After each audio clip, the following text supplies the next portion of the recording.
Assalamu alaikum dear students. We are going to discuss major mistakes in assignment number 3. First question है source of energy. तो इसमें सबसे ज़्यादा mistake मुझे मिली है, काफ़ी बच्चों ने ये की है। सोर्स ऑफ एनर्जी आंसर जो आपने करना था वो कार्बोहाइड्रेट वाले क्वेश्चन में से था। तो कार्बोहाइड्रेट फूड के कंपोनेंट जो हैं, जो मेजर कंपोनेंट हैं कार्बोहाइड्रेट, प्रोटीन्स, लिपिड्स, वाइटामिन्स, तो इनमें से हमारे लिए मेजर सोर्स ऑफ एनर्जी जो है वो कार्बोहाइड्रेट्स है। तो ये जो आपको आंसर नज़र आ रहा है बिल्कुल एक्यूरेट आंसर है। The basic source of energy for all animals is carbohydrate. Carbohydrate जो है वो it is major source of energy for our bodies. ज़्यादातर जो एनर्जी हम लेते हैं वो कार्बोहाइड्रेट से लेते हैं। About half to 2/3 of calories every animal consumes daily are from carbohydrates.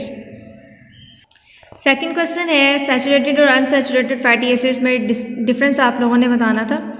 तो कुछ बच्चों ने ये आंसर जो है वो रिस्ट्रिक्टेड आंसर लिखा हुआ है। तो सबसे पहले तो सबसे कॉमन आंसर इसका जो है वो डिफरेंस ये है कि सैचुरेटेड फैटी एसिड में carbon to carbon single bond होता है और तकरीबन ऑल कार्बन जो हैं they are attach with hydrogen. और अनसैचुरेटेड में क्या होता है, कार्बन टू कार्बन डबल या ट्रिपल बॉन्ड आ जाता है।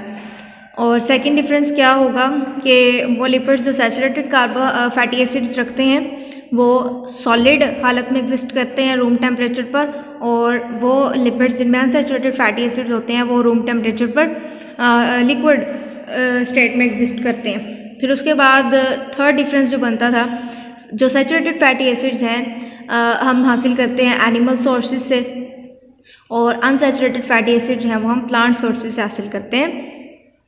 सोर्सेज ऑफ लिपिड्स भी ठीक था सबका, मिनरल्स वाला भी ठीक था, रोल ऑफ प्रोटीन भी ठीक था। प्रोटीन जो है इसका बहुत इंपॉर्टेंट रोल है हमारी बॉडी में। प्रोटीन जो है वो structural as well as functional role भी प्ले करती है। Protein are essential for growth and development. Many protein play as enzymes.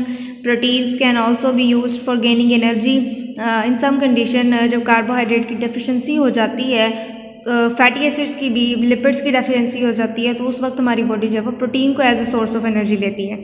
तो प्रोटीन जो है वो उसका रोल आपने बता देना है, स्ट्रक्चरल फंक्शनल रोल बता देना है, और थोड़ा बहुत इसके बारे में बता दीजिएगा कि अगर हम प्रोटीन को एनर्जी सोर्स के तौर पे लेते हैं तो 1 ग्राम प्रोटीन जो है उससे हम कितनी कैलोरीज एनर्जी जो है वो किलो कैलोरीज एनर्जी जो है वो हासिल कर सकते हैं।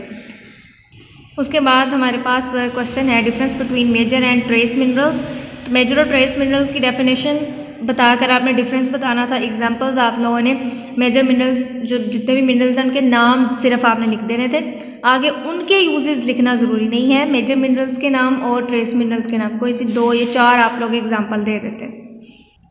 फिर स्टूडेंट्स यहाँ पर जो क्वेश्चन था फेजेज ऑफ न्यूट्रिशन, तो आप सिर्फ इसके नाम लिख देते तो आंसर इनफ था। चलो आपने आगे भी डिफाइन किया है तो इससे जो है वो क्वेश्चन जो है शॉर्ट क्वेश्चन ज़्यादा लेंथी हो जाता है, तो आप सिर्फ इसके नाम इंडिकेट कर देते। Ingestion, digestion, absorption, assimilation, assimilation last पे है, डेफिकेशन।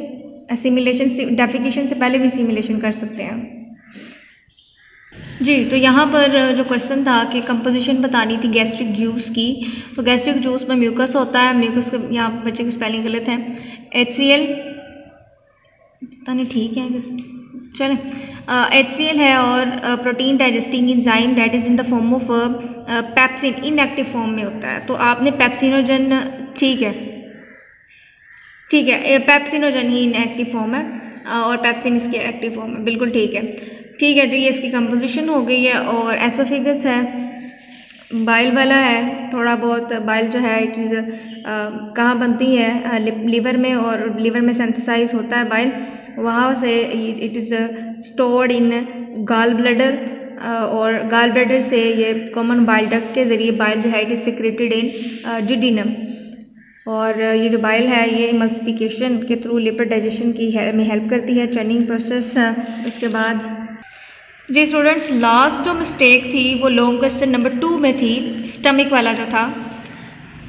स्टमक में इसमें आपसे पूछा गया था कि डाइजेशन किस तरह से होती है स्टमक में, ठीक है। तो यहाँ पर स्ट्रक्चर रिक्वायर्ड नहीं था, स्टमक का थोड़ा बहुत आप बता देते कि स्टमक की लोकेशन बता देते थोड़ा बहुत उसके बारे में, उसको डिटेल में बिल्कुल भी ना बताएं जिसका नहीं पूछा गया। तो स्ट्रक्चर मैंने बिल्कुल नहीं पूछा था, तो बाय द वे मार्क्स मैंने डिडक्ट नहीं किए, लेकिन आपको बताना ज़रूरी था कि यहाँ पे जो क्वेश्चन था how digestion occurs in stomach, तो स्टमक में सिर्फ प्रोसेस ऑफ डाइजेशन लिखना था, स्ट्रक्चर इसका नहीं लिखना था।